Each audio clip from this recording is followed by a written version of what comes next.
नमस्कार, मैं हूं शालिनी और आप देख रहे हैं न्यू महाराष्ट्र 24 न्यूज। आइए बढ़ते हैं आज की बड़ी खबर की ओर। भारत और वियतनाम के रिश्ते अब सिर्फ कूटनीति तक सीमित नहीं रहेंगे, बल्कि व्यापार, निवेश और रणनीतिक साझेदारी के नए अध्याय लिखे जाएंगे। क्योंकि वियतनाम के राष्ट्रपति तोलाम अब देश की आर्थिक राजधानी मुंबई पहुंच चुके हैं। उनका ये दौरा कई मायनों में बेहद खास माना जा रहा है।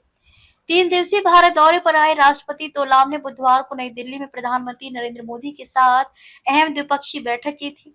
इस बैठक में दोनों देशों के बीच रक्षा, व्यापार, टेक्नोलॉजी और आर्थिक सहयोग समेत कुल 13 बड़े समझौतों पर हस्ताक्षर हुए। और अब मुंबई में शुरू हुआ है रिश्तों को आर्थिक ताकत देने का मिशन। राष्ट्रपति तोलाम ने मुंबई दौरे की शुरुआत देश के सबसे बड़े शेयर बाजार संस्थान नेशनल स्टॉक एक्सचेंज यानी कि एनएसई से की। यहाँ उन्होंने प्रतिष्ठित बेल बजाकर ट्रेडिंग सेशन की शुरुआत की, जो भारत और वियतनाम के बीच मजबूत होते आर्थिक रिश्तों का बड़ा संकेत माना जा रहा है। इसका राष्ट्रपति तोलाम महाराष्ट्र के मुख्यमंत्री देवेंद्र फडणवीस से मुलाकात करेंगे। इस मुलाकात में निवेश, उद्योग, इंफ्रास्ट्रक्चर और मैन्युफैक्चरिंग सेक्टर में सहयोग बढ़ाने पर चर्चा होने की संभावना है।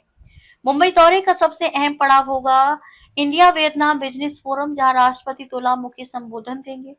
इस मंच का आयोजन भारतीय उद्योग परिसंघ यानी कि सीआईआई और Vietnam chamber of commerce and industry के सहयोग से किया जा रहा है। इस बिजनेस फोरम में दोनों देशों के उद्योगपति, निवेशक और कारोबारी संगठन हिस्सा लेंगे, ताकि नई साझेदारियों, नए निवेश और नए व्यवहारिक अवसरों के रास्ते खोले जा सके। विशेषज्ञों का मानना है कि चीन+1 रणनीति के दौरे में भारत और वियतनाम एशिया की दो उभरती आर्थिक ताकत बनकर सामने आ रहे हैं, और यही वजह है कि दोनों देश अब रणनीतिक साझेदारी को आर्थिक मजबूती में बदलने की कोशिश कर रहे हैं। राष्ट्रपति तोलाम अपने दौरे के अंतिम चरण में महाराष्ट्र के राज्यपाल से मुलाकात करेंगे, जहां उनके सम्मान में रात्रि भोज का आयोजन भी किया जाएगा। भारत और वियतनाम के बीच लगातार बढ़ती नजदीकियां अब साफ संकेत दे रही हैं कि आने वाले समय में दोनों देश इंडो पैसिफिक क्षेत्र में मजबूत साझेदार के रूप में उभर सकते हैं। खबरों में अब तक के लिए बस इतना ही। फिर होगी आपसे मुलाकात, तब तक के लिए नमस्कार और देखते रहिए न्यू महाराष्ट्र 24 न्यूज।